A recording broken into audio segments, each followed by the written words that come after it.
We have liftoff. Welcome to the live watch party for Elena, Ruxandra, Berta, who we lovingly refer to as Berty. We are just waiting for the live stream. The players are on court, apparently, and it's the quarterfinal of the W75 in Koksijde, I believe. I'm going to say this lots of times today, so I hope I've got it right. Koksijde, I believe, in Belgium. May remember that's where Brianna has been playing this week too. She's had an amazing week. So again, a little mention to her. She came through qualifying, had that amazing first match, 3 hours, 15 minutes, 1-4 down in the final set, 3-5 down in the final set, and then 4 match points saved, able to come through. Had less than 24 hours recovery before the next match the next day. First on, I believe, 12:30, I think it was. Brilliant in that match. I did watch that one, and a good first round in the main draw. And yeah, just fell short a little in the next one, but overall, W75 through qualifying into the main draw. Absolutely brilliant week for her. So once again, we congratulate her. That was superb. However, the other story of this week is, of course, Bertie. She is currently about to play the quarterfinal match, and that is what we are celebrating today. Just waiting for the live stream to start. Remember, World Tennis, the link is in the bio. This one you can watch along with us, so please do. Gonna have to keep refreshing it just to see if the stream is ready or not. It isn't yet, so we'll keep doing that, and hopefully we can join it for the start of the match. We will be going through the match together, ball by ball commentary as always, but equally with these other watch parties, we'll be talking about other stuff too to try and save the or to avoid any boredom. We'll be talking a lot about Bertie, of course. We'll be talking about her brilliant season last year, the rise, the arrival, really, how she just shot up through the rankings, all of her success, how she's been getting on this year as well. And that's yesterday, that's today. We'll be looking at tomorrow. We'll be looking at her prospects, and we'll be looking at where she can fit in the future, because there's a bit of uncertainty for Romanian tennis. We've lost Simona Halep, of course. We're going to lose Sorana Castella. We've got a lot of pressure on these youngsters coming through. So we'll talk a little bit about that, as well as talking about Bertie. We'll talk about her contemporaries and all of the amazing young stars and how far they can go in the future, and what they're up to at the moment. And of course, as well as all of that, we'll be looking ahead to our next live trip, which will be Bistrica and Brasov. It's going to be a double. It's going to be a BB double. So we are heading off there in just over a week now, I believe it is. We'll be traveling to Cluj again, and we'll be traveling from Cluj to Bistrica. We will be there on the Tuesday night of the tournament, so we will miss the first day of the main draw, but we'll be there for the rest of the tournament from the Wednesday, so the second day of the main draw, Wednesday onwards. We'll be there all the way through, and then on the Monday after, we'll travel straight to Brasov, and we'll be at Brasov for the W15, and we will be there until the Saturday of the semi-finals, where we're flying home in the evening. And I have made my promise to young Steffi Bolchka that if she reaches the final of Brasov, she can have Brasov the Bat, who was very popular in Targus Mews. He is somewhere. I can't reach him. He's over there somewhere. So PP is on duty today. And also over there is Gabby Lee's fixed trophy. So happy about that. Thanks to my father who fixed Gabby's trophy. Please ignore the dog. I can see that getting a little bit annoying. It's not mine. I think it's from next door. That barking, I'm sure, is going to put me off throughout the course of today, but I'll try and be strong. I'm going to refresh again, just see if we've got live pictures yet. Watch live match. I did panic because I didn't think it was ready for a while. Yes, we have got Bertie. And unlike the Sorana and Gabby match, we will have a little bit of sound on this. Not too much because it will blow my concentration, but just enough for me to understand whether the balls are in and out. So I'm going to moderate that at the moment. Again, and also, as always, apologies for repeating anything throughout the course of the broadcast. People join at different times. But remember, this is available to stream for free. for free. We can all watch it together. It's on the ITF website. There is a link to that in my bio, as well as the WTA Unlocked. So all of the matches which are free viewing, you can watch on the links in the bio. And if you are out and about, we will do our very, very best to talk you through this match. We don't have any professional qualifications, but we'll just do what we can in terms of the commentary and try and make it as dramatic and as exciting as possible. And also, like I said before, we'll be talking about other stuff throughout the match. It all depends how gripping the drama is, but we'll try and make sure it's balanced and we give you lots of the excitement. Looks like we're starting. Looks like Bertie's about to serve.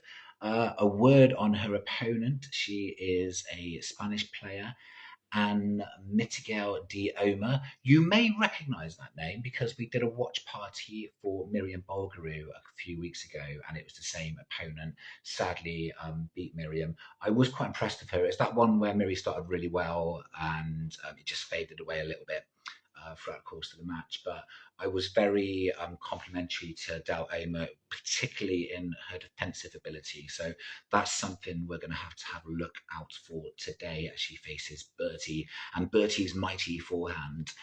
You may have seen in the preview, the head-to-head is not exactly promising. It is love 2 to de Olmo. But we have to be optimistic. We have to be hopeful. Bertie's having a great week. We'll talk a lot about her, as I said earlier. We'll talk about her rise last season, but in terms of this season, this is definitely one of the better weeks. She has struggled quite a bit with injuries, a lot of expectation on her. You've got to remember that she's at a very, very different level to where she was in the previous year. She's top 300. This is all new territory. This is obviously a 75. She's not used to regularly playing these. She's played a lot of 15s and 35s last season. So this in itself is a really good week. She's got a lot of these tournaments coming up over the next few weeks. So a lot of opportunity to progress and to move forward even further. She's already dipping her toes into some of the 125s too. She really is in a period of transition, but it's never easy. She achieved a lot last season. And, you know, I feel in tennis, sometimes you can achieve a lot too early, and I think some of that's happened as well. So it's just really about stabilizing at this level. She's very ambitious too, as I think many people would know, and she kind of wants tomorrow today. So she'll want to get in that top 100 as quickly as possible, and she'll want to play the big events. So she's just got to remind herself that, you know, she's well ahead of schedule. She's only just turned 20 as well. Let's not forget that. And as I said before, we'll talk about this rise from last season because it really was spectacular. I mean, she did so well, and it's easy to put pressure on her because of what she's achieved, but it's about stabilizing the level now. So 30-15 in the first service game. Remember, you can watch this on the ITF website. And Bertie serving, of course, 30-15. I've got the coffee as always, so that'll keep me going. We'll just have a look at these early exchanges.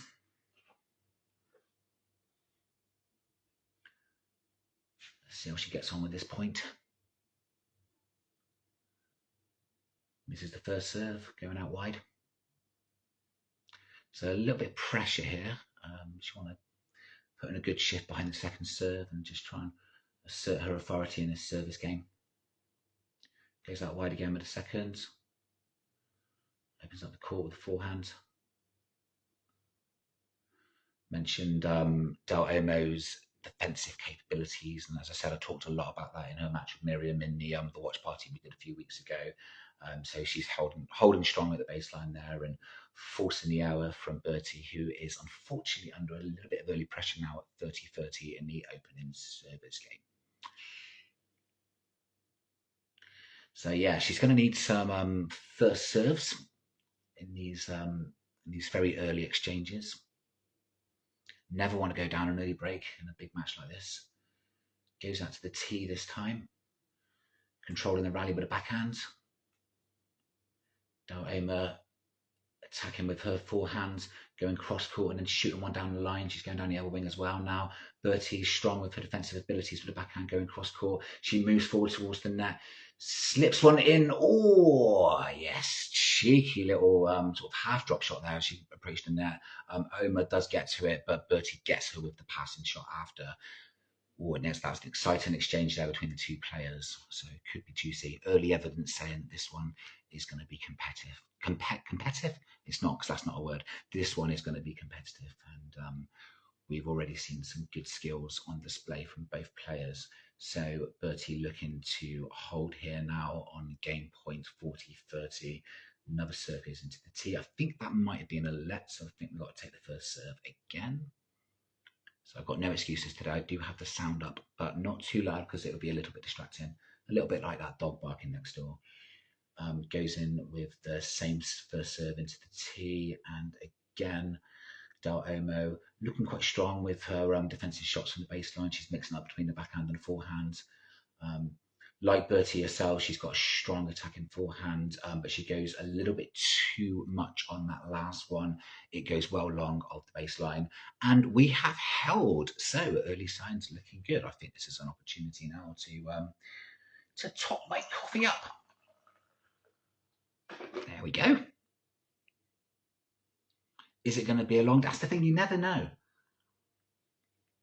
Never know, do you? I mean, we sat through one of these for Brianna recently. It's 3 hours long, but I'm always learning, always developing, a bit like the players actually, always learning and developing and trying to improve on previous adventures. And rather than sit on a cold floor today, I've actually got lots and lots of cushions, so I've made myself comfortable, already comfortable with the coffee, but I've decided that just in case it is a long one, I've allayed all of the cushions on the floor.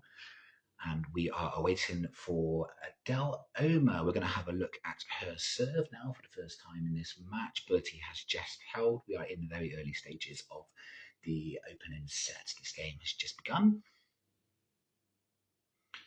And if you've joined us recently, just to remind you, Olmo, Spanish player, you may recognize the name. She was our nemesis in the Miriam watch party a few weeks ago when we did for her.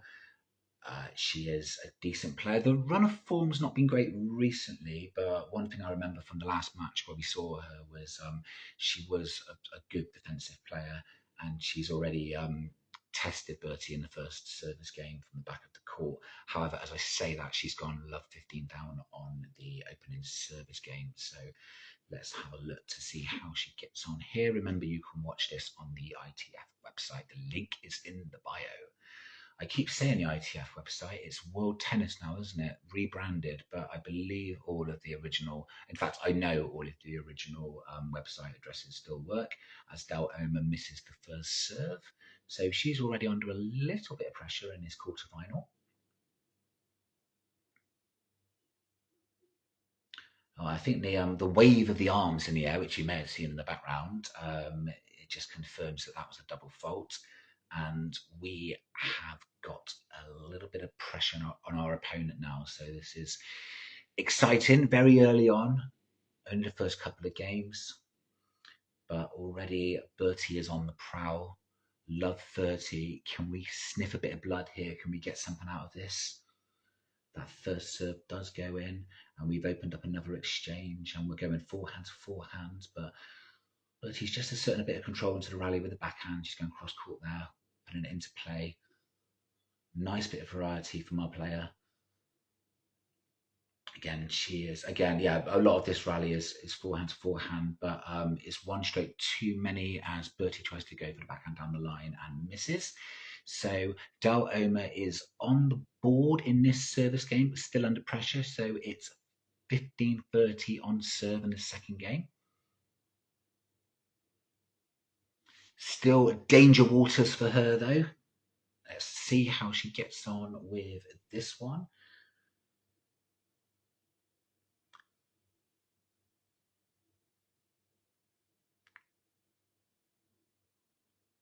Serve out wide. Good return from Bertie. Backhand.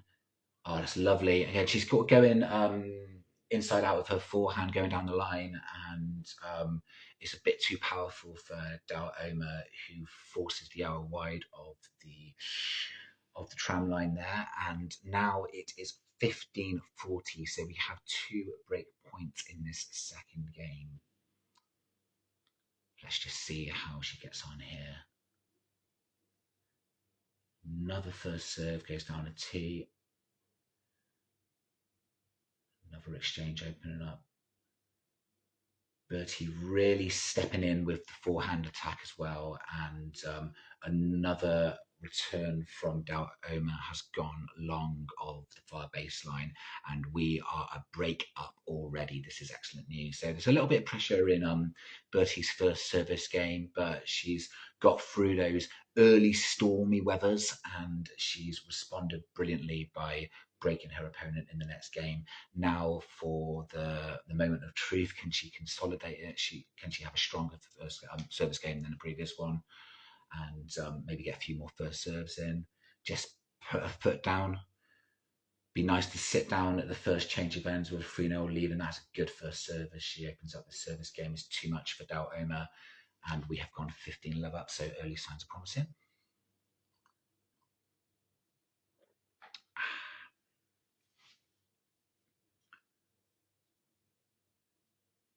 Taking the time, getting ready for the next one. So out wide, I think that's a let. A few more people turning up. It's a free event. You can see that. Like to see a few more though. I mean, W75. I always say that the ITF event's so well, and well, not always well represented, especially when they're free. It's a bit of a shame. And I'd say to them, come forward a little bit. You've got a lot of people like scattered at the back there. You know, it's free seating. Just get in. I suppose there's a better view at the top. So second serve for Berty. Yeah, I say she's going into each corner with that forehand. You know, running around the forehand and finding her marks, mixing it up a lot. She's got like targets on both sides that she wants to go for, and she's already 30-love up in this game.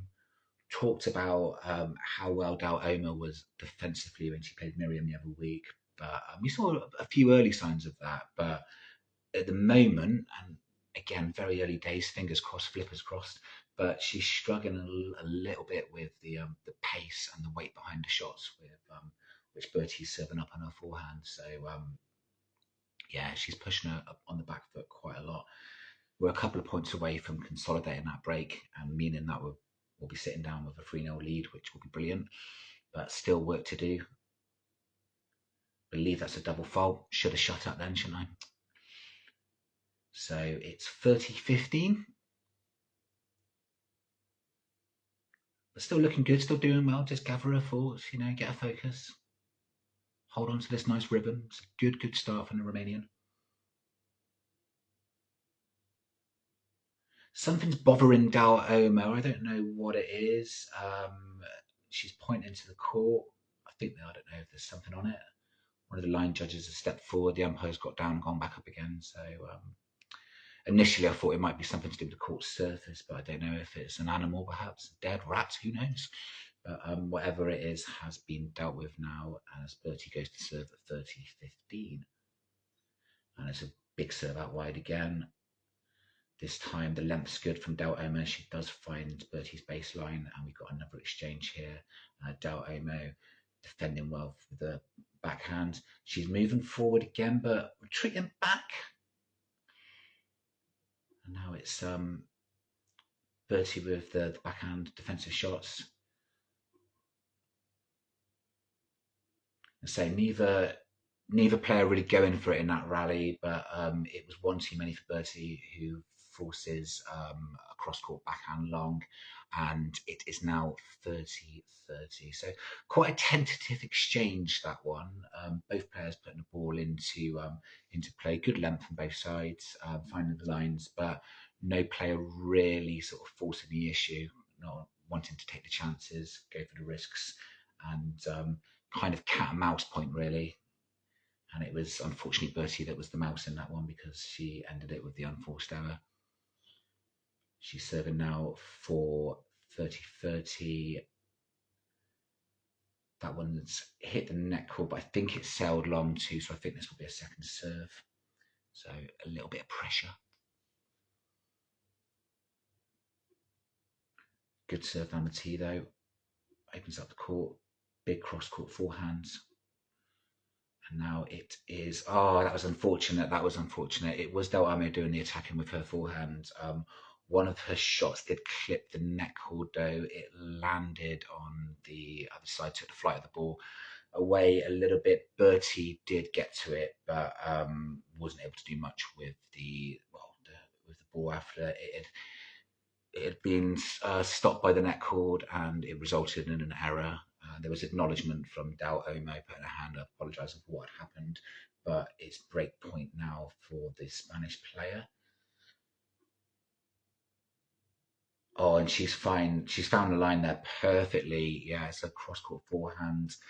So it must have just licked the line, and it was well out of reach for Bertie. So the early break that we had has been evaporated, unfortunately, and we are back on serve. We still have the lead, though. It's 2-1, and it's very, very, very early days. So that's the start of the match, up and running. Reminder, you can watch this yourself on the ITF website.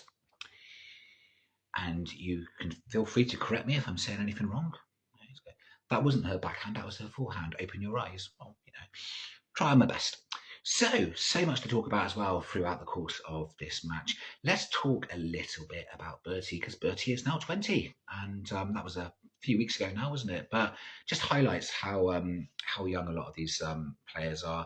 And alluded to it at the start, we've lost Simona Halep a while ago now, probably 18 months.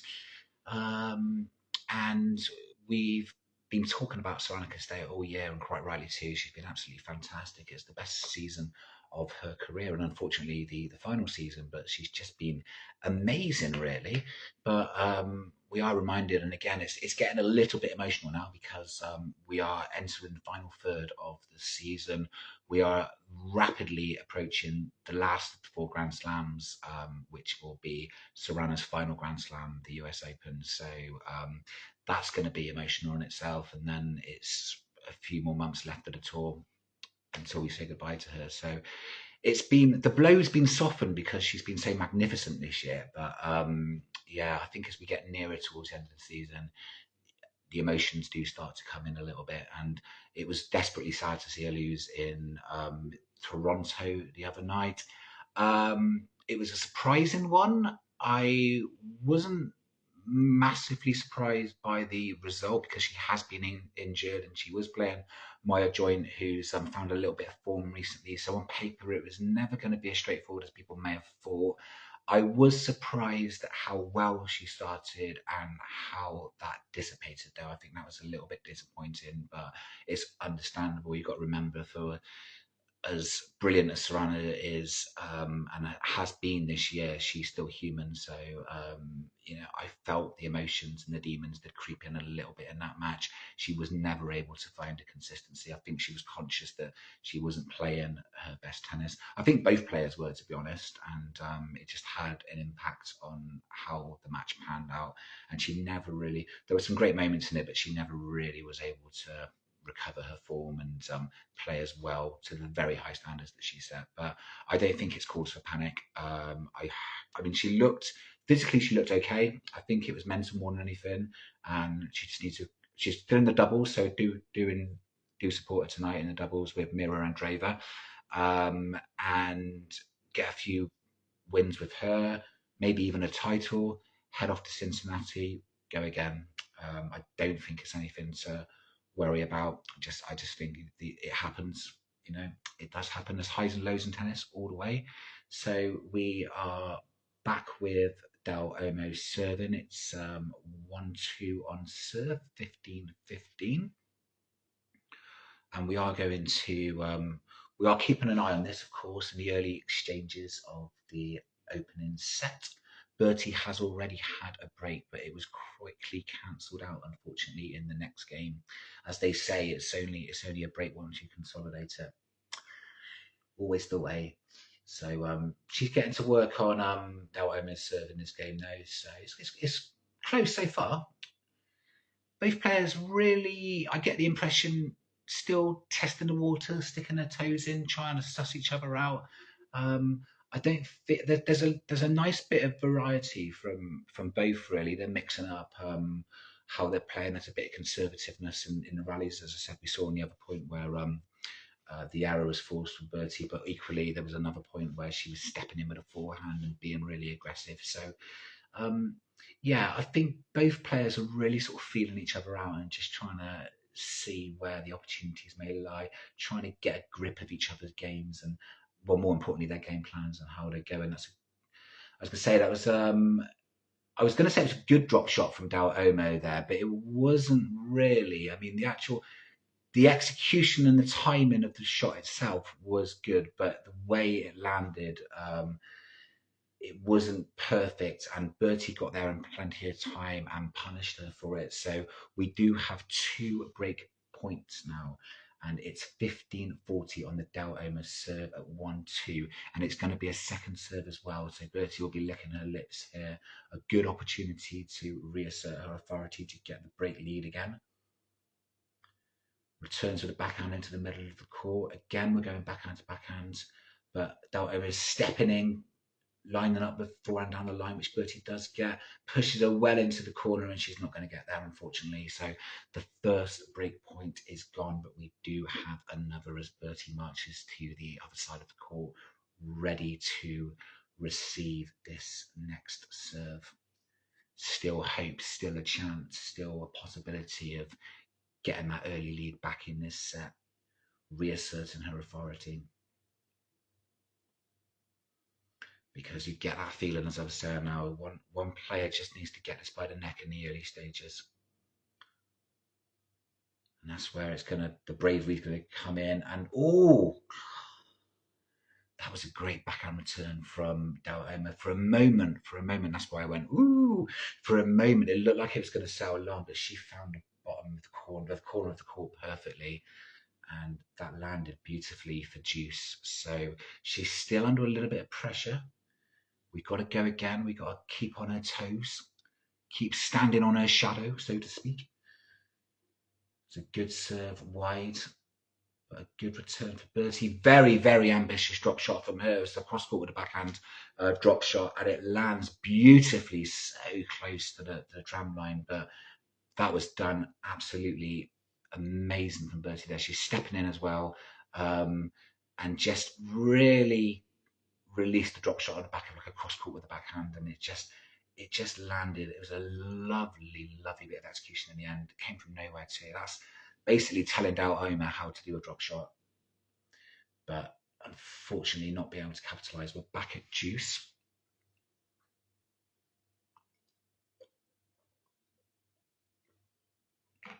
She can have the shot of the match so far, though. We like that, don't we, PP? One for the highlights reel, so they say. I'll put my Kindle back down because this is getting exciting again. We'll just look at this and see if Bertie can capitalise. Good tennis again from both. Like I said, real flurry of defensive backhands, attacking forehands from both players. Very similar styles, to be honest, as I watch them now. And that looks like it's gone well long. Has it? Surely. Yes, it has. I didn't hear the call, but with my eyes, I saw it. That was long from Del Omer. I was just a bit confused by the reaction. She sort of carried on, but I think it's one of those ones where she was just a little bit frustrated and she just sort of hit the ball into the open court. But yeah, it was called out. I do have the sound on, but it's not particularly loud. So I could try turning it up, I suppose. Another serve out wide, facing breakpoint Del Omo.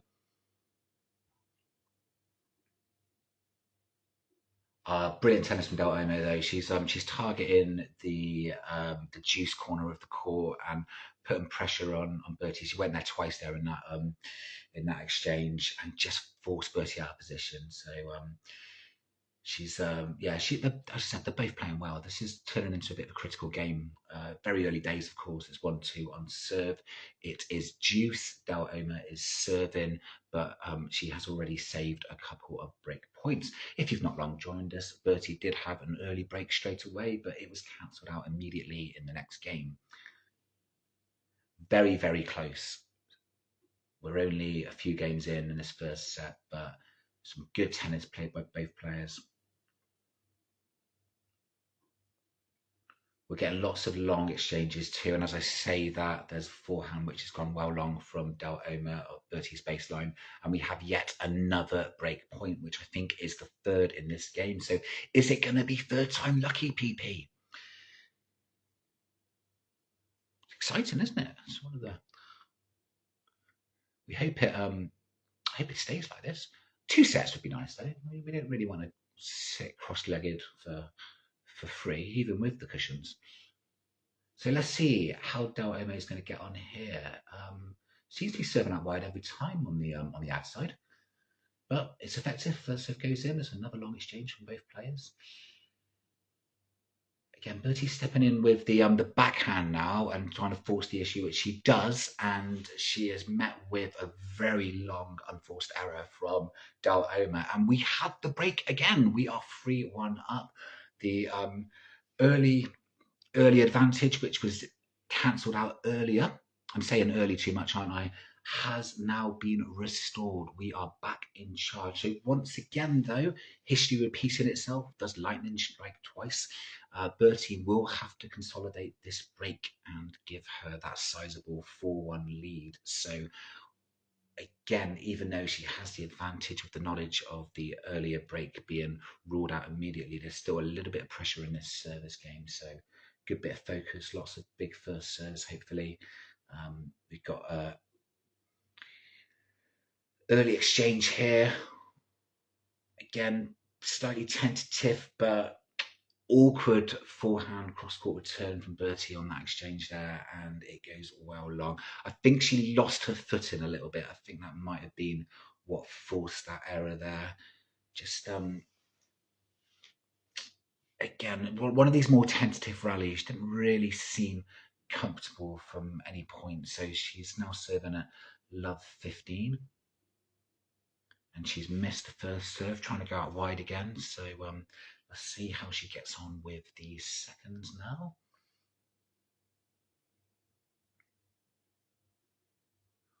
Goes wide with the second two. Deloma pushes it back with the double-handed backhand going cross-court. We're into another one of these exchanges where they're going side to side with their backhands, but Deloma did go for an attacking backhand down the line. Bertie got it back. She's now attacking with the forehand coming right to the net, and she puts it away beautifully into the far out corner. And again, we are under pressure. It is love 30. Bertie has the lead. She is 3-1 up. She has already had one break cancelled out. She has another, but serving now at love 30. She is once again under pressure. Going to need a big first serve here. Flippers crossed, PP. Flippers crossed. But yeah, exciting game. We're only like into the 5th game of the first set, but some good tennis being played by both players. It is very close. It's very competitive, and as I say that, it's an unforced error from Deloma, allowing Bertie to get on the board. She is now 15-30, so a little bit of the pressure has been alleviated. Bouncing up and down on the baseline, just trying to get her thoughts together, trying to get her focus. Is she going to go wide again with this serve? Or is she going to shoot down the tee once more? She does go wide. It's a big serve, and Deloma cannot put it back in play. So it's a good serve there from Bertie, unreturned. 30-30. So we are still under a little bit of pressure, but we are starting to turn the screw again in this service game. It feels, again, even though it's early stages, it feels quite pivotal. It's to sit down at 4-1 is much better than sitting down at 3-2, I can tell you that.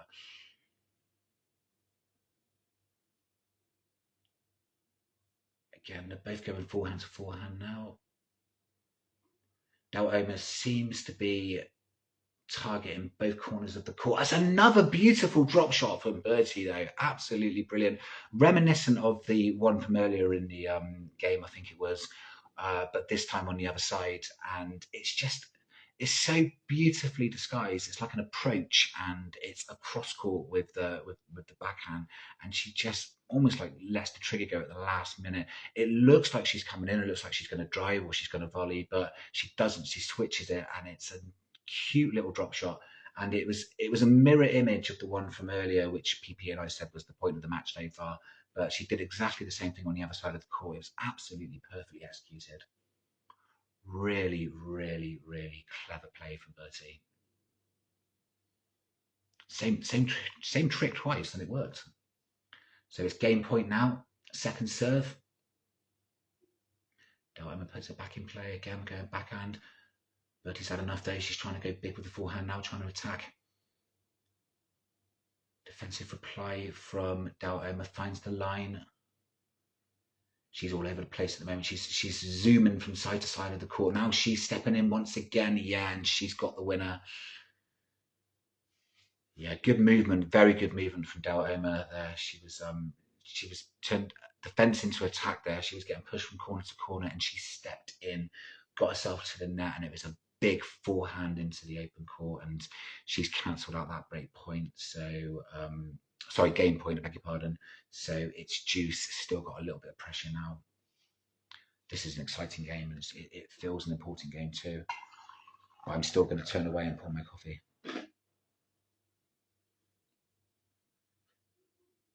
I missed that one, but we are at game point again. Advantage Bertie.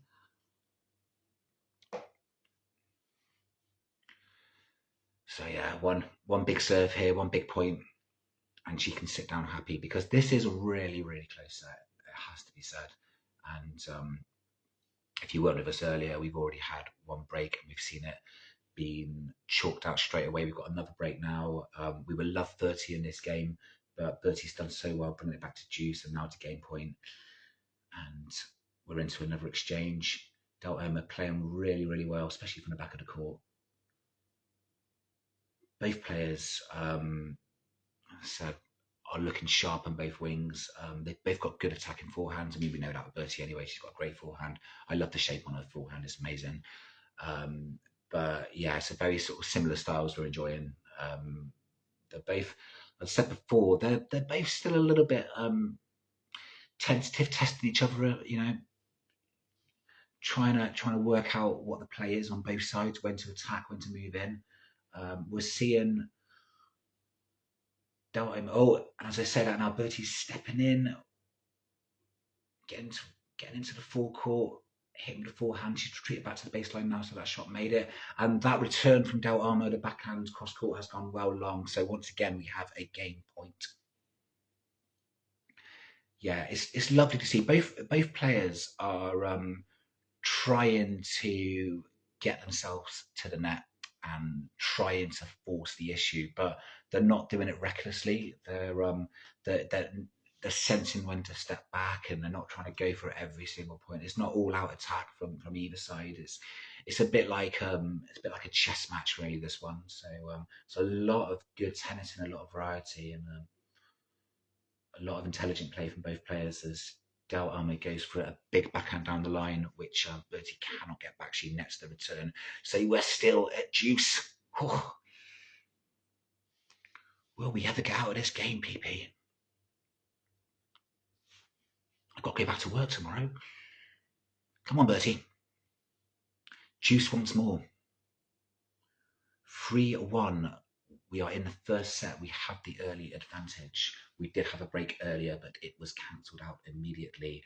Bertie now serving under a little bit of pressure. It's a very long service game at 3-1.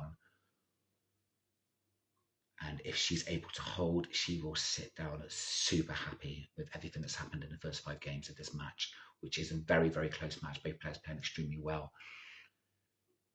Again, it's backhand to backhand from the back of the court, and this time it's too much for Elena, who goes long with her response, and it's another game point. So I think earlier in the game we've had a flurry of break points, but now we've got a flurry of game points. So it's looking promising. It's looking promising.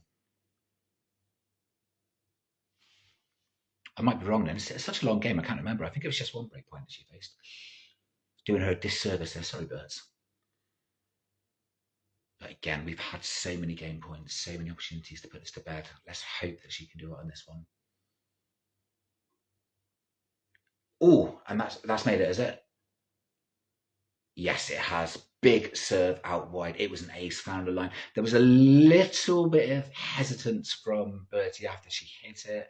I'm not sure either player were 100% certain if it had made the line, but obviously it's been seen good. And we now have that advantage restored and, what's the word, backed up, consolidated, restored and consolidated. So she's done what she wasn't able to do earlier. She's backed up that break. And as I said before, she's sitting down at 4-1, the much happier of the player. But this is close. This is very, very close. It's only one break. It is not a foregone conclusion. There's still work to do in both this set and both this match. A reminder, as I said before, if you weren't with us earlier, the head-to-head is 2-0 in favour of Olmo. So Bertie has never beaten this player before. We were going to talk about Bertie. We keep meaning to, but we keep getting distracted by the drama. Such is the way with these watch parties. Yeah, it was a sensational year last year. Let's focus on her for a little bit now. 2025. You guys, you voted for her as most improved player, and quite rightly too. I think very good choice. And she won the Phil Boosie Positivity Penguin Award for most improved player. Thoroughly deserved that. She got herself a little penguin and a trophy. I can't reach it, but I've got a couple of those over there. But yeah, I think you all know what they look like. So yeah, and she won that. It really was a stunning year. I mean, I saw her play live for the first time, I think in Brasov, and then again in Bucharest. Talk a little bit more about Bucharest because that was special. But yeah, I was so impressed with her. To be honest, I didn't really know barely anything about her too. I think I was sort of surprised as anyone the way that she zoomed up through the rankings. This group of players, and again, she's a little bit younger than the others, but all of the Maria Sarapopas, the Steffis, the Carmens, Brianna, I've known them like for a long time, and I've watched them for a long time, and pretty much since they've come onto the main tour, and always like supported them and encouraged them. But I didn't really know Bertie, and as I said, she's a little bit younger than the others. I think she's in Brianna's school year, if the school years are the same in Romania. So, but yeah, a lot of them, as we've been celebrating their birthdays actually. Maria's just turned 21. Happy birthday to her, and Steffi did earlier in the year. So Bertie's only just turned 20 herself, and Brianna will be 21, but later on in the year. So she's a little bit younger than the rest. But I didn't really know much about her, and I was sort of surprised as anyone the way that she just burst onto the scene. I think it was like 3 15s that she won. One of them was Brasov, and she won another in Romania. And I think what really impressed me too, I think she played a W50 shortly after that. I think she got through qualifying and knocked out the top seed. I think that's when we really started to see this confidence growing. But I was really impressed when I went to Bucharest to the 75 in October last year. I mean, she just stole the show, and I've obviously, it was a big event. We captured a lot of it, and I've talked a lot about it and written a lot about it. But it was a very, very difficult tournament because there was so much rain, and it was essentially two tournaments. They played the first couple of days out on the clay courts, and then we lost 2 days due to the rain. And again, it was slightly badly organised. I think everyone knew that certainly the second day was never going to happen, so it just seemed to be delayed and delayed and delayed. And I felt that when they did resume, and they moved from an outdoor clay court into an indoor hard court, which is never easy. Um, Advantage to probably the more local players like Oana, but a lot of the visiting players would have prepared for clay, and they would have brought clay shoes and all of those things. So it's really, really difficult thing to deal with. So they've lost the rhythm anyway. 2 days lost, and then you have to go from playing outdoor clay into indoor hard, that in itself was a lot. But the way it was organised was not the best either. I mean, the matches were scheduled on I think it was Saturday, where they had to play the second round and they had to play the quarterfinals on the same day. Well, obviously, if you won the second round, if you didn't win the second round, you'd go home. So, but if you did win, you had to play two on the same day. But they started it quite late. I mean, it was about midday onwards. So the last quarterfinal didn't finish until gone 10. And it was very sad. I mean, it's as I talked about this before, it's such a great atmosphere with the Romanian tournaments and all of the players, especially in Bucharest, when they're all together and all getting on well with each other. And it does feel like a family, and it's always sad when they leave, especially like players like Joanna, who is so nice to me every time I see her. I think to lose so many on the Saturday, because some were losing in the second round and some were losing in the quarterfinals too, and it was just Bertie was the last Romanian standing, which was impressive, and she played on the Sunday two massive matches, the semi-final and the final, and she was so close. It was such a great shift. I mean, you've probably all seen the picture of her with PP. She doesn't like it. I mean, I do need to get another picture of Bertie with PP, because she doesn't like that picture, because apparently she looks tired in it. So I think she's quite annoyed when I use it. So yeah, we'll have to do that, PP, next time you see her, get a new picture. We've got her with brass off the bat, so we're using that one occasionally. But yeah, it's such an amazing shift. And as I pause now, just because we are 1-4, we actually have a break point. It is advantage Bertie. So let's have a look at this Del Olmo serve. She's gone down the tee. It's a great return from Bertie. Goes cross court with she's gone long now. So we already have another exciting game, as I've been waffling on about how good Bertie is. She's been proving it in the background. So yeah, I mean, just to finish on that, it was just, I can't emphasize, not only did she come in as a wild card and she got to the final and she had a bloody good go at the final and she very nearly won it, and all of that aside, I can't emphasize how hard it is to play a tournament like that with such dire conditions, um, and to keep, all the rain they had, and then to suddenly go indoors and essentially play a different tournament, as Del Olmo just gets herself to game point in this game. Yeah, and then to come in like she did and to put in those two massive free set, brilliant matches, and she was so close. I mean, and she really wanted to win. I mean, players always want to win, but you got to remember, a wild card, 75, and she gave everything. I think she was just so bitterly disappointed. But again, that was a phenomenal week, and I think really the sort of one of the highlights of hers, even though she won 3 titles, that was one of the highlights of her year, if not the highlight, because it's a much bigger level than 15s.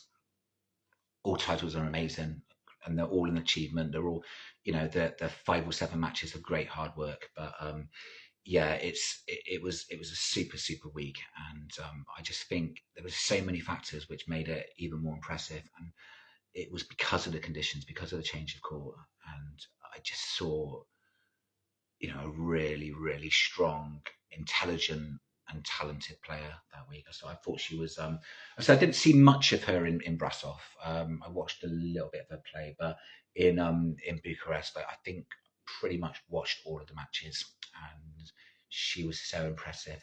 And Del Olmo has held now, so the pressure Bertie was putting on to really run away with this set.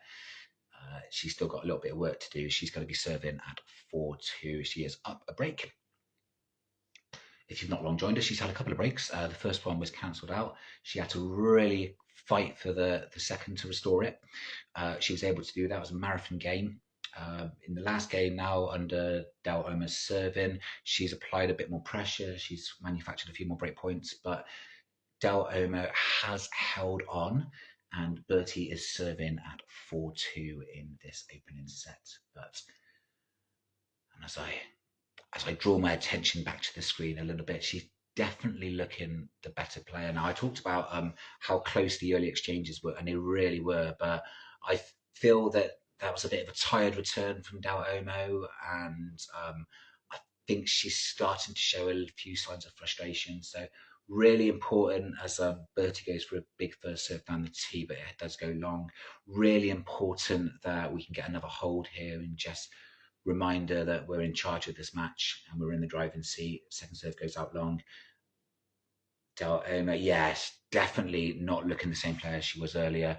She went with the backhand down the line return, and Bertie just stepped in and smashed a forehand into the other side of the court. Elena was really nowhere near it. I mean, I don't think she even tried to move for it, to be honest. I don't think she would have got there anyway. But it was quite a sort of deflected, did, I don't know, rejected response.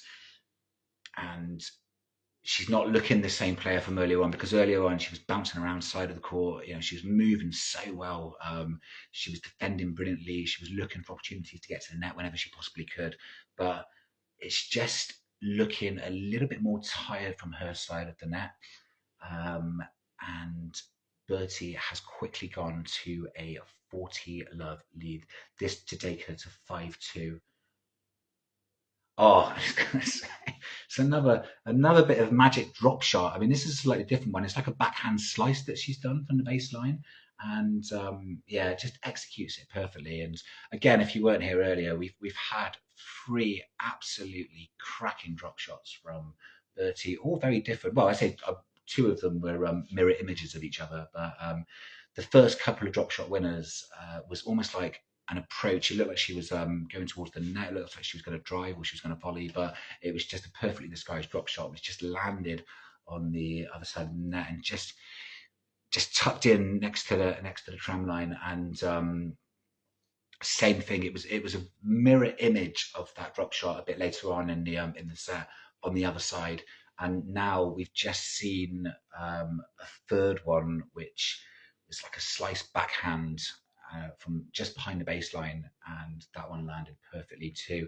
We did see a drop shot attempt. Well, let's say attempt. That's not fair. We saw a drop shot executed from Daloma earlier, which it initially looked like it was quite well disguised and it was going to be quite effective, but the execution of it, and ultimately it landed a little bit long of the net, and it gave Bertie plenty of time to pass her. So definitely in terms of everything at the moment, she's 5-2 up and looking really, really good. But in terms of drop shots, she's absolutely bossing it on that side. 3-3, I think. I don't think she's attempted any that have failed, so she's 3-3, using them at a perfect time too.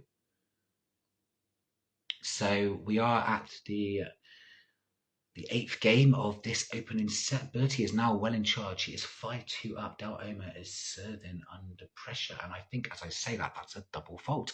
So she's serving under even more pressure now. So very good. Yeah, so we talked a lot about how brilliant Bertie was last season, and she certainly was. And very, very rightly won the Most Improved Player of the Year. I agree with that. You voted, but I agree with you. Oh, it's another quite lengthy exchange there, and she gets a little bit ambitious with the forehand and sends one down the line, but it does go long, so it's 15-15 now. Important game for this Diana. You know, she may feel that this set could be lost, but she doesn't want to drift, because there's early signs in the last couple of games that, or certainly the last game, that she's lost a little bit of her energy and intensity, a little bit deflated. And I again, that goes against the grain, because she saved a possible double break the game before. So in terms of momentum, that's quite surprising that she should be so, you know, dejected in the next game, because it was an opportunity for Bertie to go a double break up, and she prevented that, and she saved it, and she got the momentum back. So it was quite surprising that in her very next game she was quite deflated, and that sort of carried on through to this one too. But as I say that, she is 30-15, and it is never over until it is over. This set has not been won just yet, and as we all know, with momentum and with tennis, players can spring to life at any time. You're never safe. You're never safe until you converted that set point or that match point. So let's see what happens in this game. Del Olmo serving to stay in the first set at 2-5. Bertie sending a flurry of attacking forehands, and she steps in just outside of the service box and sends an absolute flyer into the open court. Beautiful forehand winner from Bertie. Talks about how gorgeous that forehand is, the shape of it, just what she can do with it. I said before, I mean, where was I? Bucharest, we were talking about it. I did a few little videos whilst I was there, and I was commending her forehand. I just think she can do anything with it. I just love the shape on it, the control. And as I admire her forehand, that backhand return from Bertie is superb too. She just sends it plummeting into the ad corner of the court. And if Del Olmo was deflated earlier, she's definitely deflated now. She's facing a set point of 30-40, 2-5. Bertie's looking hungry at the far end here. But again, we were talking about the drop shots. That was a beauty from Del Olmo. Almost like I've had enough one. You know, she was from the baseline, let it, again, good disguise on it. No chance for Bertie. She was just playing the baseline her end. But that was a beautiful drop shot winner from Del Olmo. She's got herself to juice. Like I said, she can find her way through, negotiate through this game. She can still give her a chance in this set. But even if she doesn't, she'll want to hang on to this game just to have a little bit of belief and momentum going into the next set. And as I say that, it's an unforced error from Bertie. So it is now advantage Del Olmo at 2-5, having saved a set point a few moments ago. And again, psychologically, if Bertie can't do it here as well, it's going to put pressure on her in her next service game. So it's quite an important game, this one, for both players in terms of the match. And as I say that, it's a long forehand from Bertie, and the set is continuing. We have the advantage. We are 5-3 up with the break. Del Olmo just saved a set point on serve. She's definitely not looking as lively as she did earlier, but this will be a pressure game for Bertie. She is serving now for the first set at 5-3. We'll see how this goes, because certainly, even though that opportunity came and went, the last 5-10 minutes or so, she's definitely been a better player. It's been really close in the early games.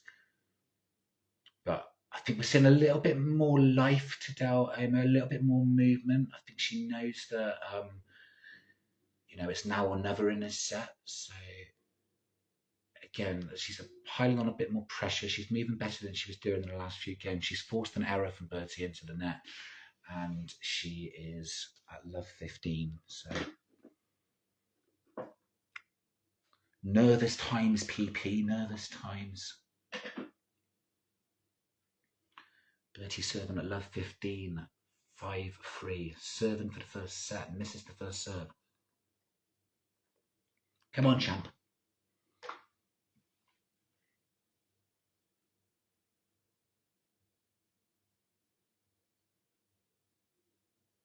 Goes out wide with the seconds.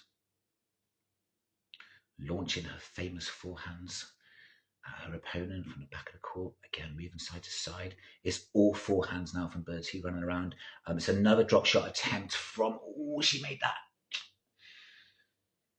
Yes, it's another drop shot attempt from Del Olmo. A very good one too. Bertie did see it. She charged towards it.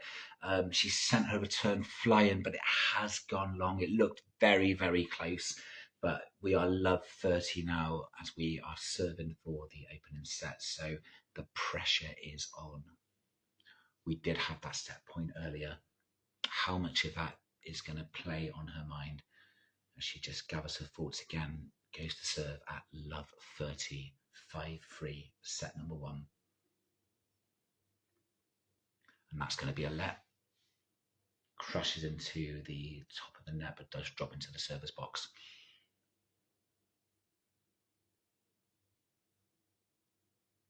she's looking composed, taking her time. I think we have seen.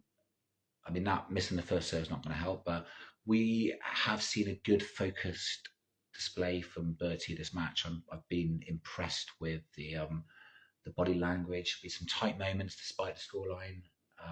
Always helps when you're winning, of course, but she had adversity to deal with. Like I said before, she had an early break, it got cancelled out. She's been under pressure in a few of these service games like this one right now. So she's kept her focus. She's not allowed the emotions to come out. But this is one hell of a pressure game as she sends those forehands flying cross court.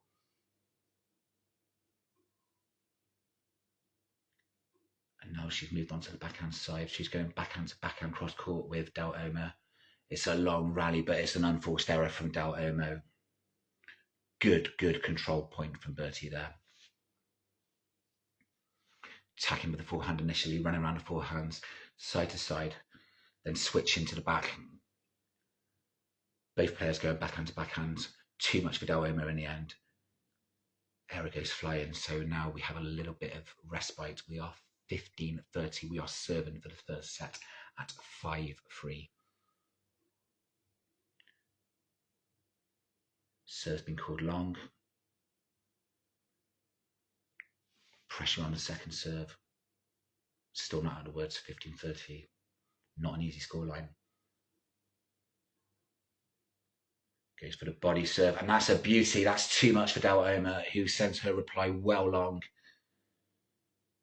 That was a big serve, big second serve from Bertie. Went for the body as well, and must have been so close as well. Obviously, we've got a fixed camera angle, so we can't see it exactly, but I think that looked like it just...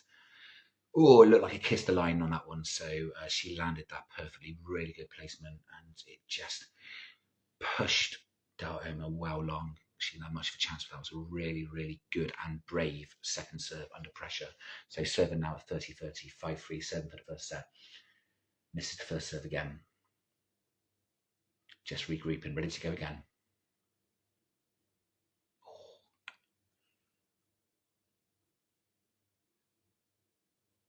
Second serve goes down the tee. Oh, that's gone long, surely. Yes. Yeah, I mean, I could see that when she hit it. It was a bit of confusion from the players there. But Del Olmo went really big on the reply. She hit a backhand down the line. I mean, it was obviously long, but I think Bertie had to point it out eventually. So I'm not sure what the officials and the umpire are doing, but yeah, that was definitely long. And now it is set point at 40-30. And it's been an engrossing first set. An engrossing first set. Engrossing? Engrossing's not a word, is it? An engrossing first set. Again, goes for another big second serve, this time out wide, but this time it results in a double fault. But again, probably better to do that on your game point than your break point down. But again, that's a double fault I don't mind. I don't mind a double fault where it's a really strong and ballsy second serve, as long as you don't do it all the time. We said this again. That's unreturned from Del Olmo, and we got set point. But we said when we did the Gabby Rousset match recently, where she was amazing in Bad Homburg, and we're talking about, I think there were 3 double faults in one game, but she still held. So who cares? It's not when they come. Or it's not about how many there are, it's when you execute them. And that reply has gone well long, and we have won the first set. Hooray! 6-3. Brilliant set of tennis from Bertie. Again, good stuff from Del Olmo too. It's really close. There was a surprising let-off from the Spanish player a little bit towards the end of the set. As I said earlier, against momentum too, there was a massive opportunity for Bertie to go a double break up, and she wasn't able to capitalise on it. But then what happened next was the Spanish player was lackluster in the next game or two, where you'd expect her to really pick up the pace, having almost had that chance sort of come and go, but it didn't quite work like that. It was kind of went against the grain, went against the momentum, but she definitely looked dangerous again towards the end and put Bertie under a little bit of pressure as she was serving for the set in that last game. So it's still very, very close. First 5 or 6 games for me, barely anything in it. So we had an early break. It was cancelled out straight away. We had another break, really long game, but this time Bertie was able to hold in there and fight and hang on to it. And it's been close all the way. Both players playing really good tennis at times.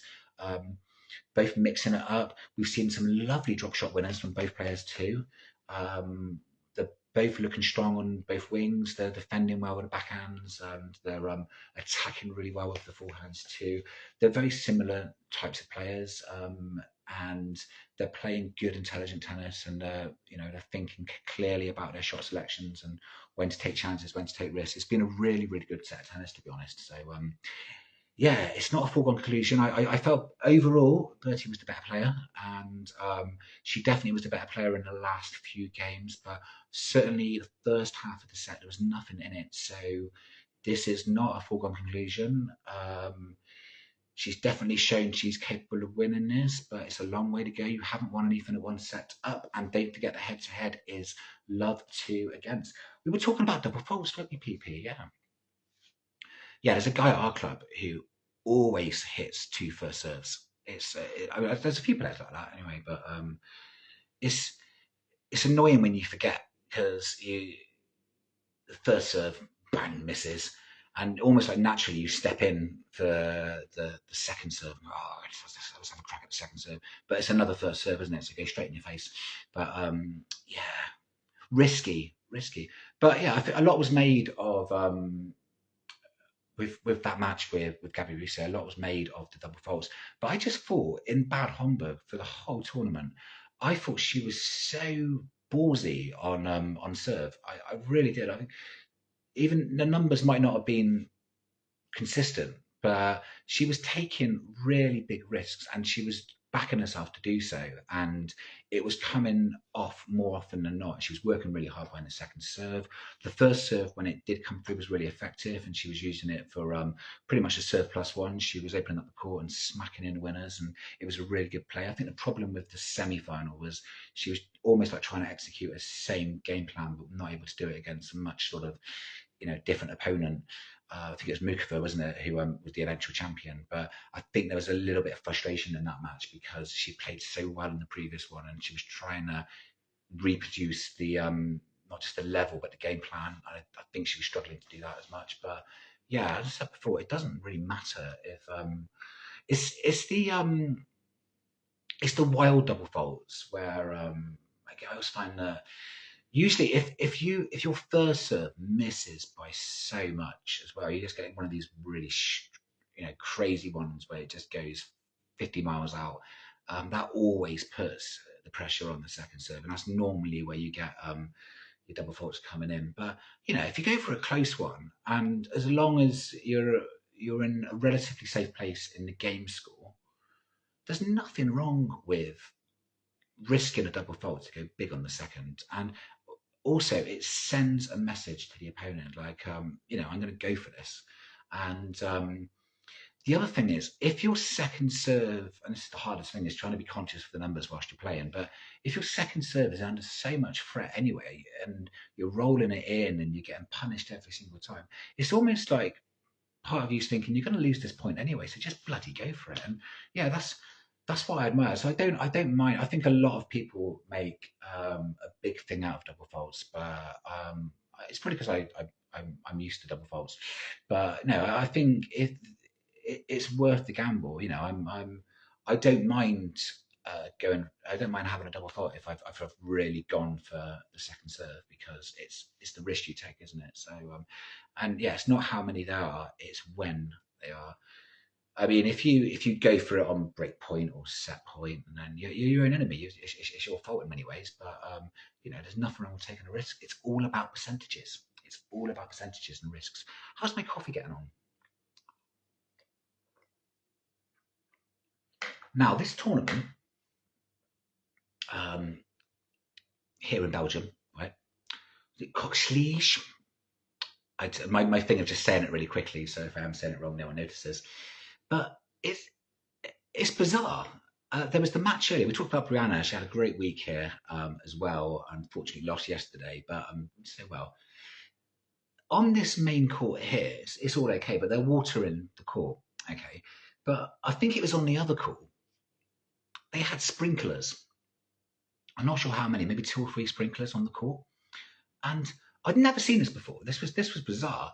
I think it was the end of the set, and both players got up to leave, and they took their bags and everything. They cleared the cleared the court. And I was watching it thinking, what the hell's going on? It's not raining or anything. Why are they leaving the court? And they literally sort of. I saw like Brianna was like stepping off the court, and she was standing just away from the court. And then the sprinklers went off, didn't they?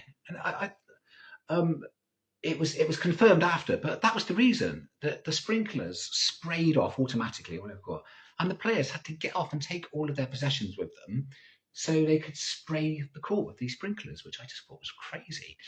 And even when they came back, they had to dry the seats. So it's a funny old tournament, but yeah, it's been enjoyable. But again, it's tough at this level. I mean, it doesn't. It's never going to be perfect, and I mean, look how many people are watching. This is one of the big things I want to try and like promote ITF events more than often, because it is about these young players, and that's one of the things we were going to talk about today. Anyway, weren't we? We're going to talk about the future of Romanian tennis and all of these talented youngsters, and it starts at these events. You know, it's not even at Targus Muurs, which we were at the other weeks, WTA 125. It was free, for God's sake. It was disappointing that. That a 600 seat stand or stands even can't be filled in a free event. I mean, yeah, it's towards the weekend and the semi-finals. There was a few people there, but even then, it wasn't full, and it was just it's worrying, because when you can't literally give the tickets away, it does make you worry. And this is the future, and there's a lot of the young Romanian players depend on these events, and this one again free. We've got there's a few people there, bless them, you know, hardened souls, but you know, not many. Right in the street as well, look, so you know, just come along and watch. But yeah, it is a shame, and because it's the future of tennis, and it's the future of these players. And I said earlier, everyone wants the next Simona Halep, and they want the next Sorana Castella. These are the players you've got to look out for now. You know, you've got these amazing young women in in their 20s now, 21. This little group we've talked about, they need that support and encouragement now, because it's not easy, and they need help at these events. Bertie's having an exceptional week, and Brianna's doing so well too. And yeah, it's just be nice if they got more support. And it's stuff like this too. As I said before, even I don't know how many people are actually watching along. I hope you are, but if you're not, I hope I'm doing enough to talk you through the excitement. But something as simple as watching the streams, it means so much to them. It really does. And it sounds silly because they can't see and hear you if you are cheering and clapping away, as me and PP often do. But it does still matter. And I mean, Oana Simeon said to me before, you know, she sometimes looks at the camera when she's playing. So to know that they've got that support and people are watching at home, it means a lot. And the fact it's free as well, it's a no-brainer really. So I digress. So the second set has started. Del Oma is serving at 15-15. See how this goes. So yeah, we talked a lot about Bertie's rise. That was one of the things that we wanted to really, congratulate her on.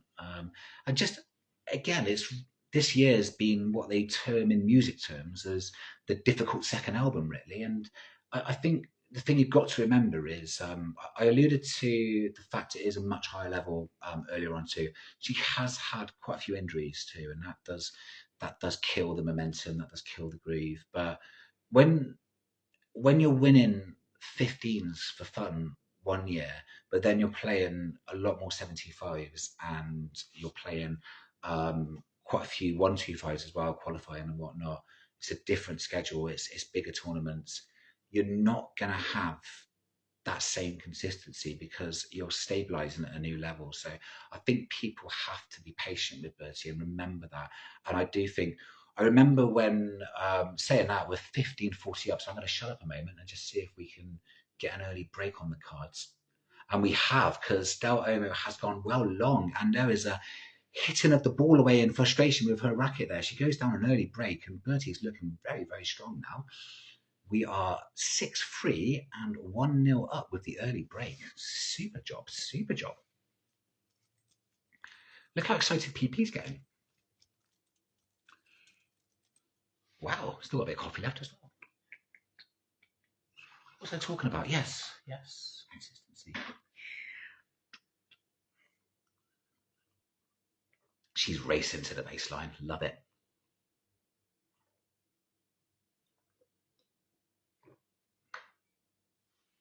I remember. Yeah, I was talking to. Actually, I don't think I was talking to. I did it. I did it online, really. But I interviewed Artie, Anka Tadoni's coach, and of course works with Sorana Castella occasionally too. And that was a big talking point because Anka's achieved so much so early on, and what they really said with Anka was she was well ahead of schedule.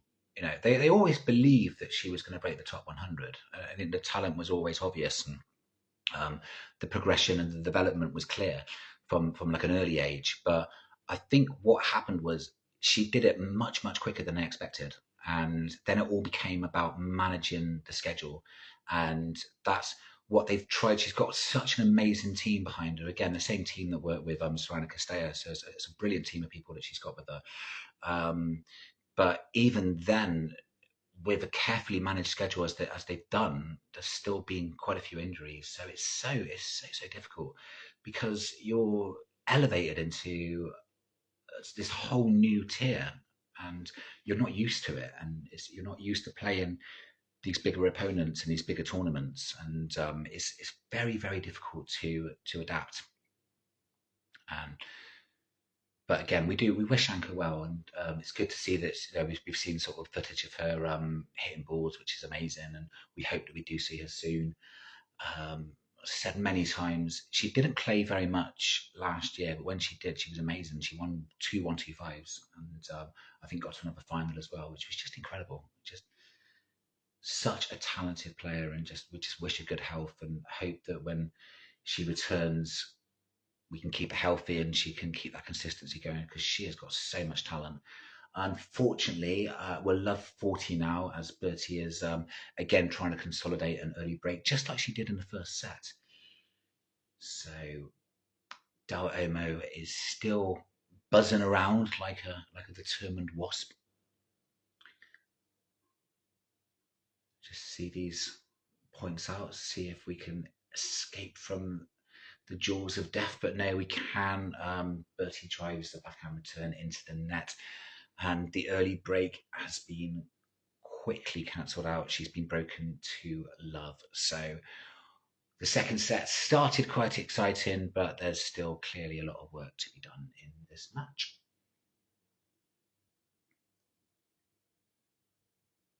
Right, let's have a look at the Del Olmo serve now, serving from the far end. 1-1 early doors, second set. Bertie won the first set 6-3. We've just had a break in the first game, but it was cancelled out straight away, which also happened in set one. Really good attacking forehand into the corner of the court. Bertie stepping in with another. Super play. So attacking forehand into the far far outside of the court. And then that comes back, but she steps in towards the net, and then she sends another forehand winner flying into the other side of the court. Absolutely brilliant tennis from Bertie. Early pressure now. Love 15, 1-1. As I said earlier, great attitude from her. As this one goes long too, little fist pump. Love 30 already. She's not allowing the moments, which are few and far between, to be honest, in this match, where she's having a few disappointments. She's not allowing that to get to her. She really isn't. She's what she's doing so well in this match is getting straight back on the horse. backhand return down the line, and the response from Olmo goes long, and now it is love 40 to Bertie. We have 3 break points. So 3 golden opportunities to restore that early lead in the second set and to go a set and a break up. Can she do it? She's got a second serve to get her teeth into. Let the dog see the rabbit, PP. Second serve out wide. That's a great return from Bertie, and it's too much for Olmo, who nets her response. We have gone a set and a break up. It is 6-3. It is 2-1 in the second set. We have that lead now. And very similar to the first set, we had an early break. It was cancelled out. This time, can we get another? Well, can we consolidate another? I know what I'm saying. Yeah, I know that's no good for anyone else, but yeah. Come on, PP, I need your support. There's a lot of talking for one person to do. No, you can't tell them that joke. That's too rude. So yes, difficult second year, but it's so good to see her doing well this week. And I say difficult second year only by the high standards of the previous season where she's achieved so much. She's still making steady progress. We're still enjoying new career highs throughout the season, which is amazing. This, whatever happens in this match, as promising as it looks now, and it does look very, very promising, this has been a very, very good week for Bertie. This is a quarterfinal of a 75. We've got a strong chance of making it through to the weekend. We don't want to count our chickens just yet, but as I said, either way, she can be happy with her week's work, whether she wins this match or not. So this is a good week, and I felt that she looked good in Tigers Muirs too. I mean, in terms of singles too. I mean, she was the only Romanian to make it through to the second round. So that was good in itself. But it was a great performance. I felt very gritty and very close. I think what done for her a little bit was the service games were not always the strongest, and I think that was a big factor. But she, again, as we said before, playing at a much higher level than what she's used to. She is starting to get her teeth into these 1-2-5s, but she's still very, very new to the top 300. So she's not going to be playing those events regularly. And credit where credit's due. She made that on merit too. So she didn't need a wild card. So that's a testament to all her hard work. But yeah, it's still new territory, and she's extremely competitive. And it was close. It was very close, that match. So let's have a look at what we can do. Serving with the break advantage at 2-1. We are already a set up, 6-3 in the first set. Talked about this reoccurring theme. First set, she had a break, it was cancelled out. Second set, she had a break, it was cancelled out. She's got another break now. What's going to happen this time? Is history going to repeat itself? If it does, then she's going to have a bit of a sizable lead.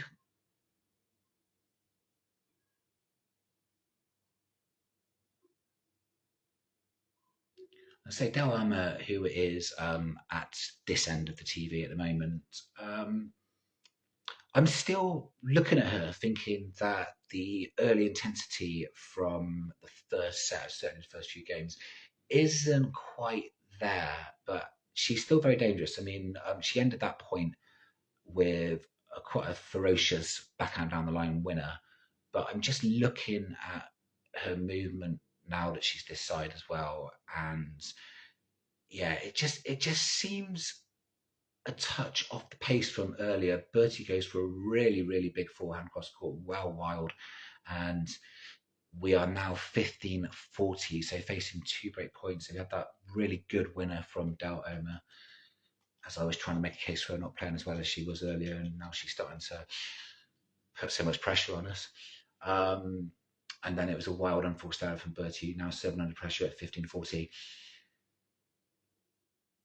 And that one, I think, has gone long, so it's a second serve. Is it going to be another break cancelled out? Let's see what happens. Good wide second serve. Beautiful tackling forehand down the line, but it does come back. Now we're going backhand to backhand again. And again, another backhand error from Olmo.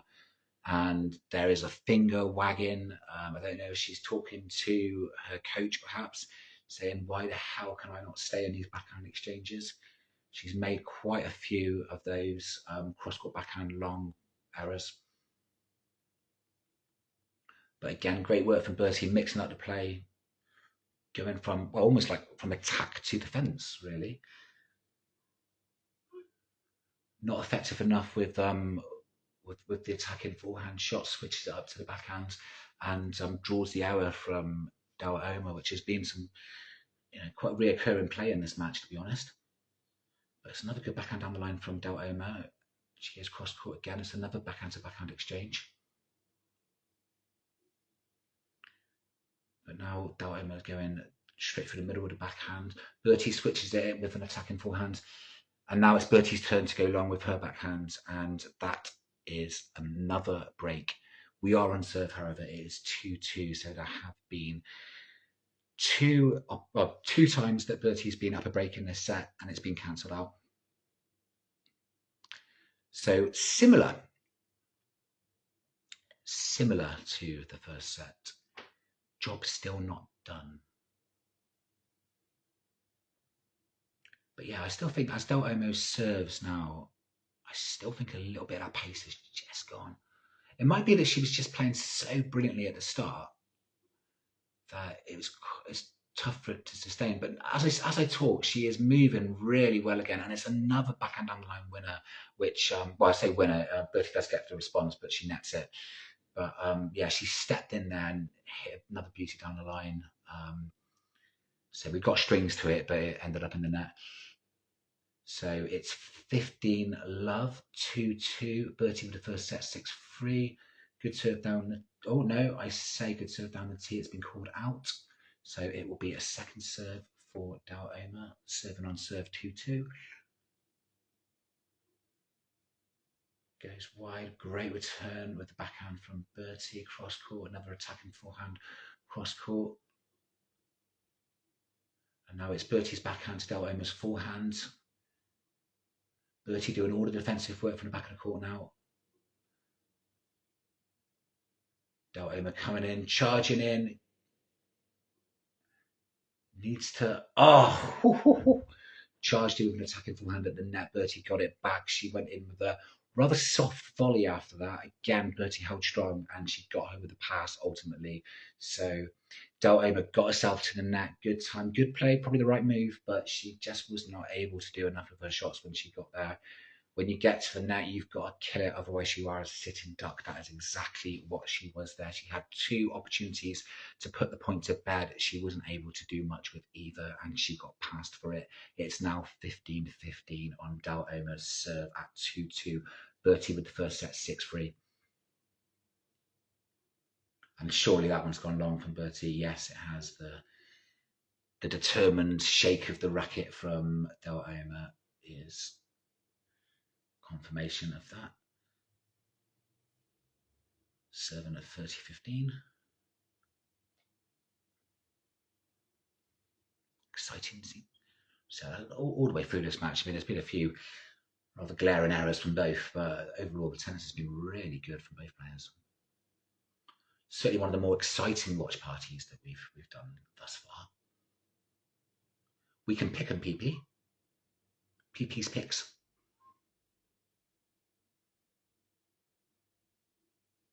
Ooh. Surely, yes, a great point there from Bertie. It's a decent slice drop shot from Olmo, and Bertie does get there in plenty of time and is able to finish the point off at the net as well as the return comes back. So it's 30-30. Olmo is serving. It is 2-2. We are set up already. We are 6-3 first set, 2-2. Bertie has seen two breaks of serve come and go, but crucially it's still unserved, and crucially she's putting her opponent under pressure again. As I say that, the forehand does go well long with the baseline, giving Olmo a game point. And if she can get through this one, both players will sit down with quite a bit to think about, because this set started impressively for Bertie, but it's getting very, very close again, as was the case early on in the opening set. There's a lot of parallels, to be honest. Second serve out wide, good return from Bertie. And it's a forehand wide error from Olmo, and she is not out of this service game yet. It is now deuce.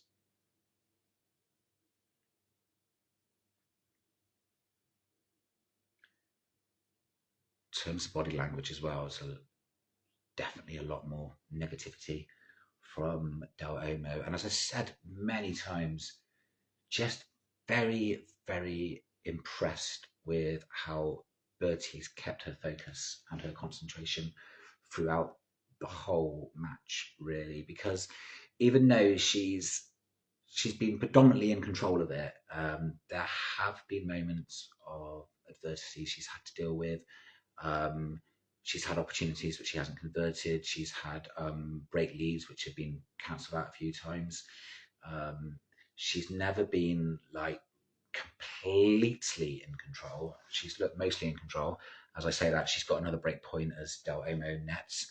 But yeah, it's a big match too. Don't forget that. It's a W75 quarterfinal, and it has had some tight moments. It is very, very close. You know, some of these points are long and drawn out. There's a lot of thinking involved. So there's a lot going on the mental side as well as the physical side. So they're trying to outfox each other quite a lot.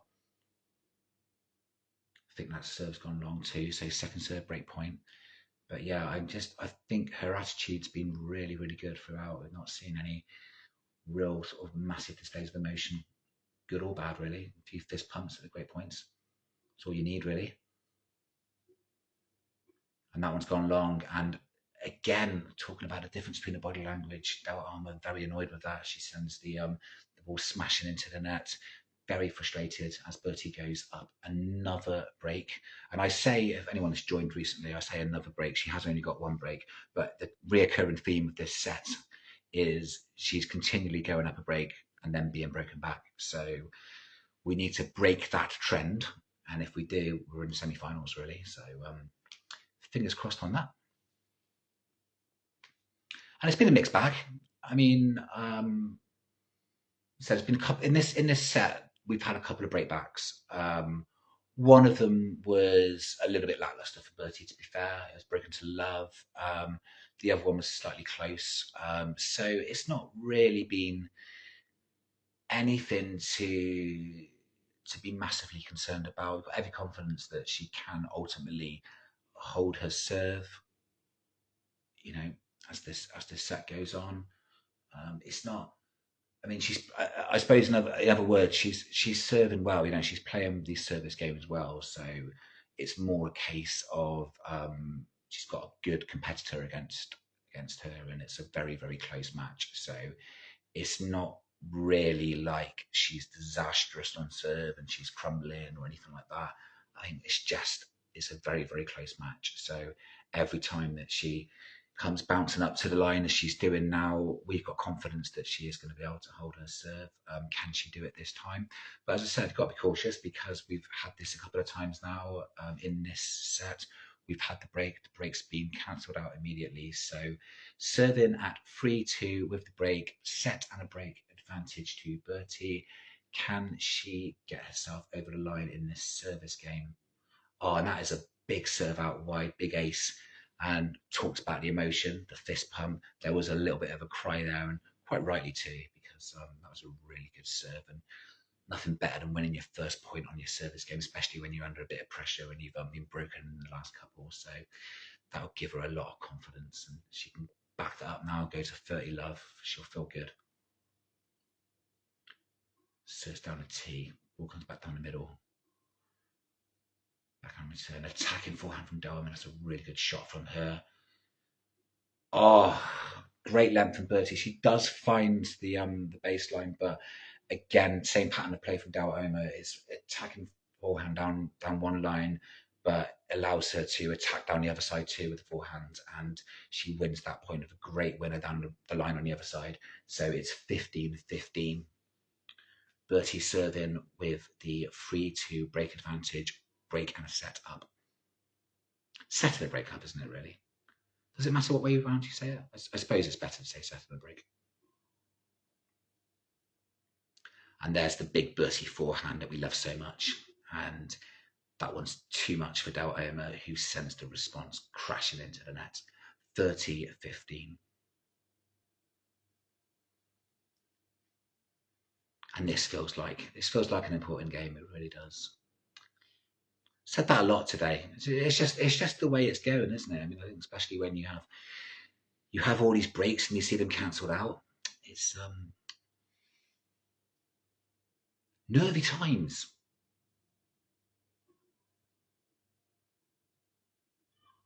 Again, more emotion from Bertie, a big fist pump and a big cry out as she goes to 40-15.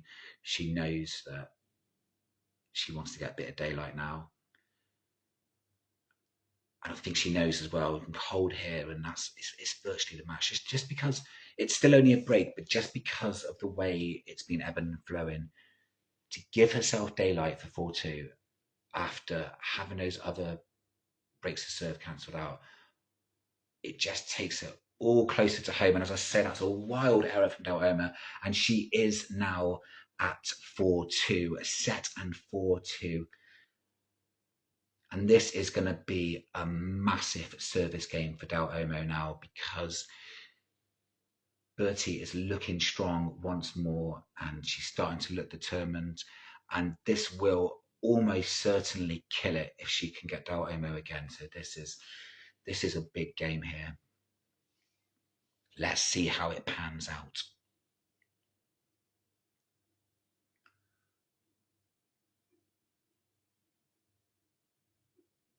Yeah, those forehands are flying. But again, they are from the other side too.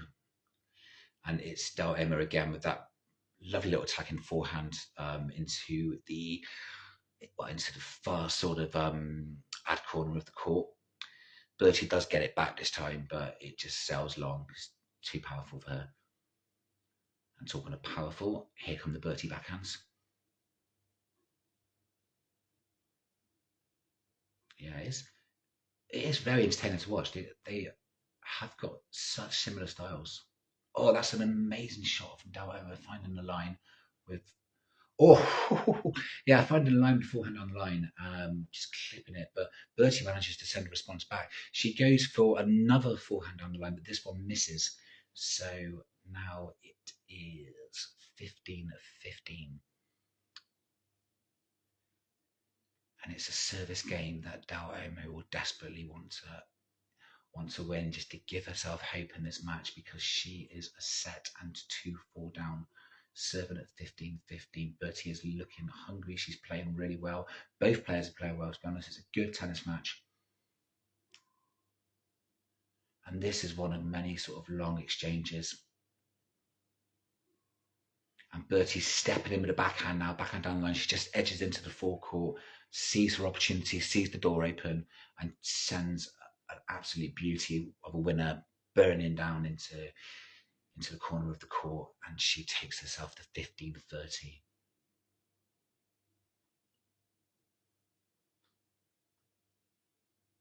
It won't be a guarantee, but it will put one foot in the door firmly. Serve out wide from Olmo, pushed back by Bertie, but the response is too strong for Bertie, who nets her reply, and it's 30-30 in this pressure Olmo service game at 2-4. She is a set and a breakdown. Bertie looking hungry, looking to charge.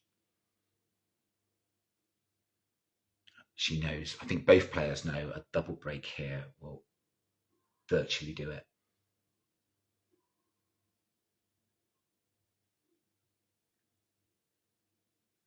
Olmo stepping into the net. Yeah, Bertie was always on the back foot there, defending quite well, but being pushed into the corners. And Olmo sensed that, and once again, and her approach ratio, again, without knowing the numbers off the top of my head, has been very, very strong.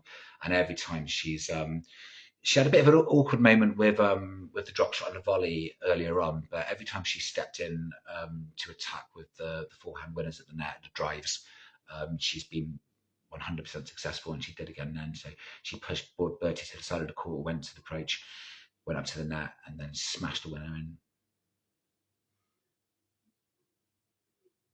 And that reply from Bertie's gone long again, so it is now 4-3. So Del Olmo has held on that game, which really would have been curtains had she have been broken again. So we do have the break still. We have the set and the break. We are 6-3, 4-3 up. It's been moments of tension in this second set. We've had 2 times where Bertie's been up a break and it has been cancelled out, but she's broken again and she's backed it up emphatically. But these service games are only going to get harder as she gets closer to the finishing line. She would have liked a double break there. Of course she would have. That's going to be on her mind too. So, so close, as they say in tennis, so close, but still so far away. Really, really, really, really exciting moments. Yeah. We had all these things we were going to talk about as well, but again, we're gripped to the tennis. But we've talked a lot about Bertie today, which has been great. That was one of the key things. It's her watch party, isn't it? So she's the star of the show. Doing so well, and reminding people that may have joined late that the head-to-head in this is 0-2 against. So that's going to play a part. But she's just looked really, really strong. And it's probably, as I said, I talked about it a few moments ago.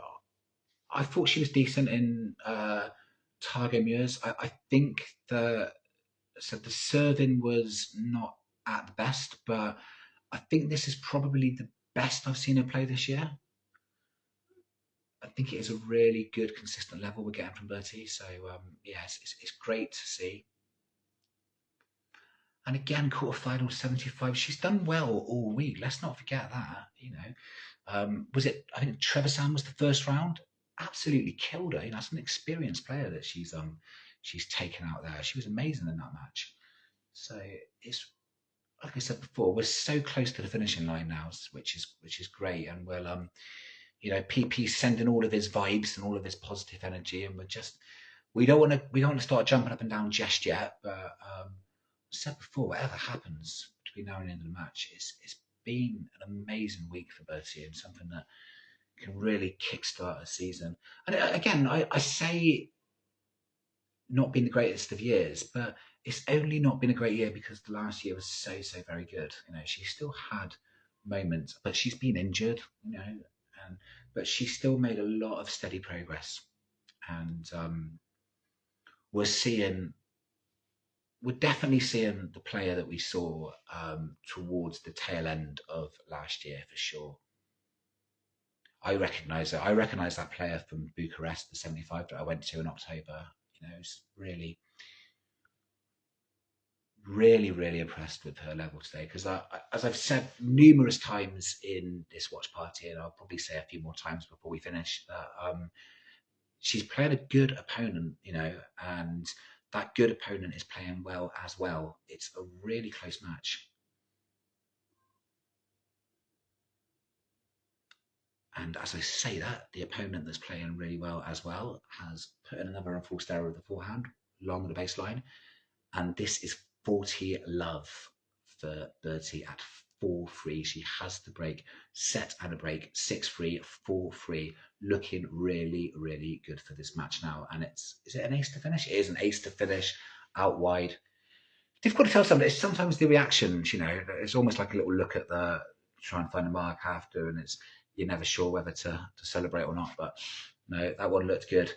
So we are now 5-3, 6-3. Now Olmo, who was serving under a little bit of pressure in the previous game, is serving under a lot of pressure now because she is serving to stay in this match. Brilliant moments. Good, strong opening point now. I don't think, like I said, I think she played at an exceptional level probably early on. I think she's dipped a little bit. Olmo, this is, by the way. But she has been dangerous all the way through, and she has been, quite consistent. And that was another really great point, another great forehand winner down the line. And this, as I said many times, this is not over until it's over. But again, she's hit an unforced error long of the baseline. Bertie has broken her multiple times in this set and this match, to be honest. And I think as brilliantly as Bertie's been serving in the last couple of games, she'll probably prefer to do it in this one. Again, cliche and obvious, but she probably will fancy her chances more in this return game, just given how much she's attacking Olmo. And again, she sends a forehand cross court into the far corner, and it is 15-30. Statement of intent there. Olmo serving under pressure, 15-30, 3-5, serving to stay in the match, set on a break up Berty.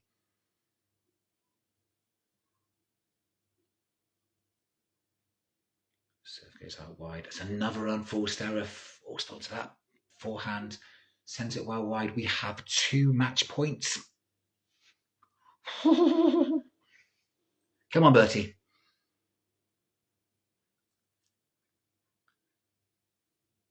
It's exciting, isn't it, PP?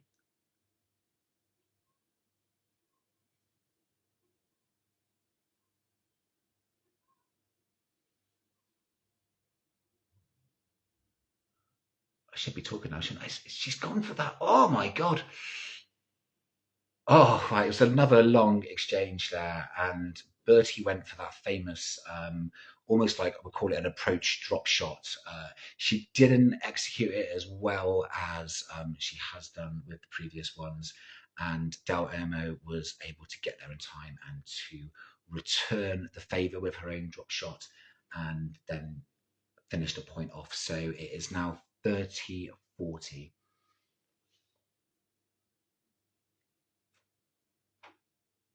Serve out wide, comes back. And that one's gone long. Bertie waves her hands in the air. She's into the semi-finals. What a brilliant, brilliant match. Brilliant, brilliant match. Congratulations, champ. Very, very proud of you. 6-3, 6-3. Really, really good win there. And great level from her. She acknowledges the crowd with their free tickets. And yeah, really impressive from both players as well. It was a good, entertaining match. Even though it's 6-3, 6-3, still very, very good, very, very good to watch. Super well done to Bertie. Congratulations. Good luck in the semi-finals. It will be on the ITF website, which is in the bio. So do remember, you can watch her semi-final for free. And it will be on a Saturday. So, I mean, I'm back to work, so hopefully, well, I should still be able to watch her. Work in the evening, don't I? But there's no excuses. So get behind Bertie tomorrow in a semi-final and let's all cheer for her. I'm not sure what the time is now because, it's in front of me.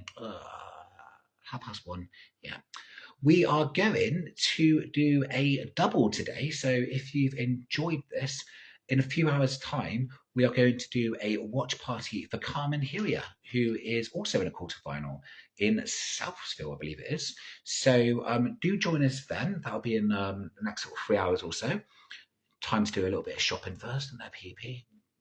But yeah, we'll do a post about that very, very soon. But we will be back very soon today. We're going to do a double. We're back to work tomorrow, so we thought we'd just make the most of this last day of the holiday.